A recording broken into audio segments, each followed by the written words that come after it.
woodworkers, if you are looking for a woodworking project that you can sell to make some money or just makes a great gift, this is a good one to use up some scrap wood. I've got less than 3 feet of 1x6 here. I'm gonna need some 1 1/4 inch brad nails, a little bit of wood glue, and I'm making 5 cuts on the miter saw. Let's get started.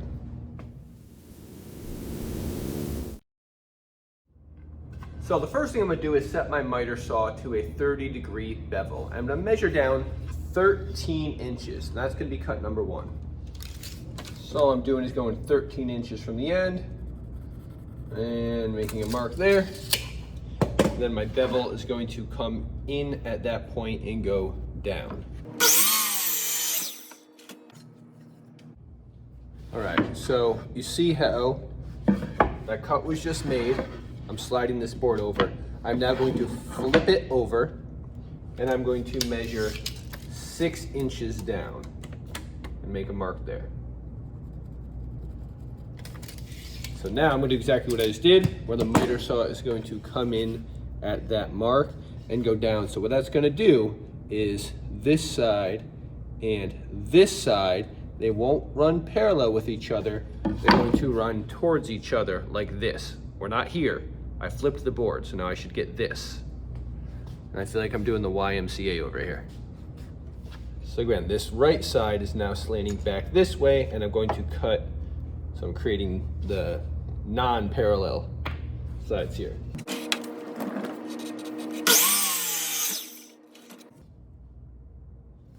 So now once again, I'm going to flip the board over, except this time I'm going 9 inches. Making a mark. And again, since I flipped the board, when I make this cut, they will not be parallel, they will be working towards each other. Now I want to take a second to talk about this cut, because if we look at this, if I line this up where it's going to go, I have very little room over here for my hand, okay? If I give you a good look here, my hand is here, and that blade is coming through right here. I don't feel safe with that. At the same time, the blade is coming this way, so I don't really want to have my hand right here, because then that blade is coming towards my hand. I don't like either one of those options. Now I know when most people think about a push stick, they're usually thinking about a table saw. Don't be afraid to use a push stick with the miter saw. That's what I'm gonna do here because I wanna keep my fingers. There we go. So a quick recap just to explain what we just did and how easy that was. 13 inches, 30-degree cut. Flip the board, 6 inches, 30-degree cut. Flip the board, 9 inches, 30-degree cut. That's all the cutting you have to do for this project. All right, so I just took a second to kind of sand the edges real quick, just so I don't have any, stray pieces flaring out here. Now I've got my nail gun ready. I've got 1 1/4 inch nails, and I need wood glue, which I left over here. Aha.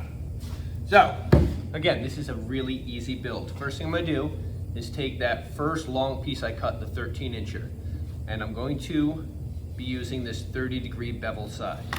And I'm going to take the longer of the other 2 pieces I have, the 9-inch one. All right, so the way it's gonna work is, there's my 30-degree bevel. This one is going to go on the ground, level with it like that. All right, so the end of the long piece, a little bit of glue. I'm taking my 9-inch piece right here, where I have that 30-degree bevel. I'll lay that one down, and that's going to go right up against there like that. I'll pop a few nails into the side here. So, first piece on, beautiful. Now, I'm gonna put a little bit of glue up here.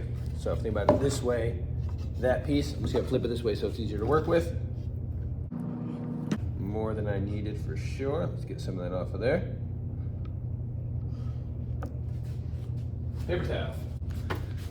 As always, if you're getting something out of this project, make sure you like, subscribe. Let's get back to work. All right, now I'm gonna take this other piece, my 6-inch one, and I'm gonna go up against it there and pop in some nails. Get off any excess glue. Got a little bit oozing on the inside there. Clean that out. And voila. And if you're wondering what in the world this is, you can store your glasses right there. When you stop in the middle of your wonderful book, you store your book to save your page, and you can keep your hot cocoa cup right there. It's beautiful. Now, one big thing with every project is always, how can I personalize it? How can I customize it to make it my own? Here's a few ideas. Number one, when I read, I like to highlight and take notes. So right back here, you could drill a few little holes down so you could store pencils in it. Two, you have this surface here, and then another large surface over here, where if you have a laser engraver, that'd be a great place to do some customizing. Obviously, you always have the option of picking a color stain or painting or whatever you want to do there. You can see I didn't really sand the whole thing. Take some time, sand it a little bit more, make it look pretty.